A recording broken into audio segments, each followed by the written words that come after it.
तो दोस्तों इस मैप को बहुत ध्यान से देखिए क्योंकि पूरी दुनिया इस मैप को देख रही है। क्यों?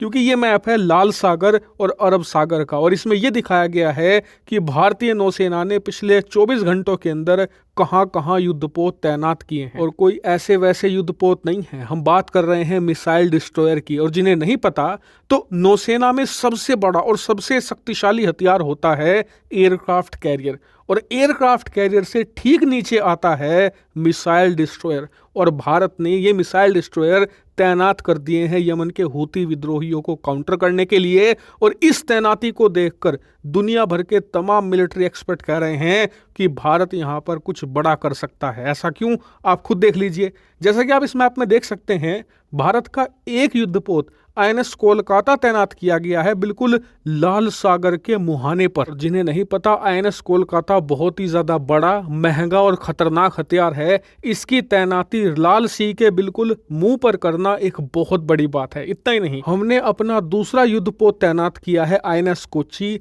नॉर्दर्न अरेबियन सी में, यानी कि आप देख सकते हैं ओमान पाकिस्तान के बीच का जो समुद्र है बिल्कुल वहां पर तैनात किया गया है। और इसके ठीक सामने अरब सागर का वो मुहाना है जहां से दुनिया भर का करीबन 40% तेल होकर गुजरता है। और क्योंकि खबरें ये आ रही थी कि जो भारतीय शिप पर अब से 4 दिन पहले हमला हुआ वो हमलावर ड्रोन या मिसाइल ईरान की जमीन से आई है, इसलिए भारत ने ये युद्धपोत वहां तैनात कर दिया है ताकि अगर भविष्य में उस इलाके की तरफ से भारत पर कोई भी ड्रोन या मिसाइल अटैक होता है तो आईएनएस कोची उसे काउंटर करेगी और उसे रास्ते में ही ध्वस्त कर देगी।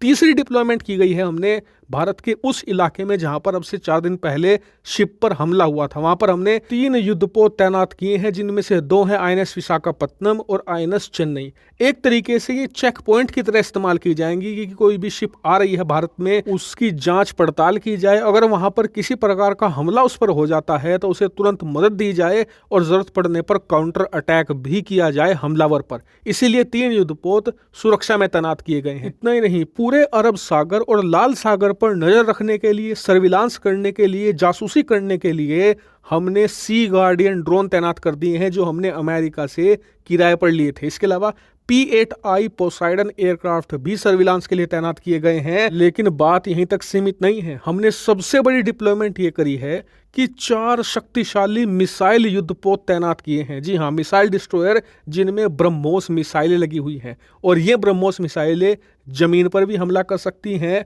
और हवा में किसी प्रकार का ड्रोन आ रहा है, लड़ाकू विमान आ रहा है, उसे भी मारकर गिरा सकती है। लेकिन सबसे खास बात, ये युद्धपोत क्या पता कितने महीनों तक तैनात रहे। ऐसे में यहाँ पर जो क्रू मेंबर हैं उन्हें खाना पानी इनकी जरूरत पड़ सकती है, हथियारों की जरूरत पड़ सकती है। तो उसके लिए आईएनएस दीपक को तैनात कर दिया गया है जो इन युद्धपोतों को मदद करेगा इन मामलों में। यानी कि आप देखिए कि भारत ने पूरा एक चक्रव्यूह रच दिया है। क्योंकि कई जो आरोप लग रहे थे कि ईरान हमले करवा रहा है, कोई कह रहा था हूती हमले करवा रहे हैं, कोई कह रहा है कि कोई अदृश्य शक्ति है जो भारत को इस मामले में घसीटना चाहती है, वो हमले करवाकर भारत को भड़का रही है। तो भारत ने इस 7 पॉइंट फॉर्मूला से ना जितने भी युद्धपोत तैनात किए हैं उससे पूरा अरेबियन सी कवर हो गया है, पूरा का पूरा जो रेड सी है वो कवर हो गया है। यानी कि अगर कहीं से भी हमला होगा तो भारत को पहले ही पता चल जाएगा और भारत उसे रोक देगा। लेकिन कई जो एक्सपर्ट हैं उनका मानना है कि इतनी बड़ी डिप्लॉयमेंट आम बात नहीं है, क्योंकि भारत ने जिस लेवल के हथियार तैनात किए हैं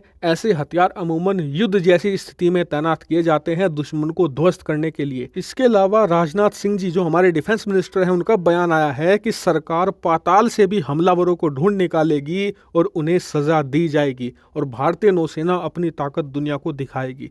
इससे पता यह लगता है कि भारत इस बात की संभावना है कि हमलावर यानी कि यमन के हूती विद्रोहियों के खिलाफ कोई एक्शन लेने से भी पीछे नहीं हटेगा अगर उन्होंने कोई भी हमला अब आने वाले दिनों में भारतीय शिप्स पर किया। हालांकि भारत सरकार के इस बयान और इस पूरी डिप्लॉयमेंट को देखते हुए आपको क्या लगता है कि क्या भारत बदला लेगा इन हमलों का या फिर ये सिर्फ सुरक्षा के लिए तैनात किए गए हैं? कमेंट करके जरूर बताइएगा। Thank you very much for watching.